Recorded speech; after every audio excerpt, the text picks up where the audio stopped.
Pemirsa Komisi Pemilihan Umum KPU Kabupaten Badung kantun ngemargiang pemutakhiran data pemilih sedurung kedadosang pindah ke daftar pemilih tetap DPT ring tanggal 16 Oktober kali dasa sani jagirau.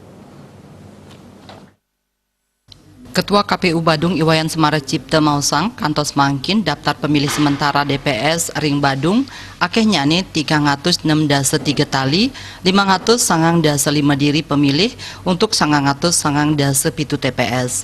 Manutnya nih minap wenten pawahan wilangan DPS santukan wenten makudang-kudang pawahan rumah masuk pawawah wilangan pemilih sani katrima KPU Badung sile tunggilnya nih saking rekomendasi Bawaslu Badung.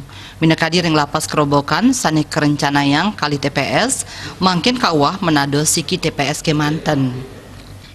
Jantan wenten pawahan wilangan TPS saking 909 dasa pitu menado 909 dasa 6.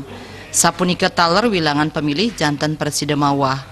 Bawaslu ngicenin data pemilih pemula saking SMA Sebadung wilanganipun 909 dasa kutus.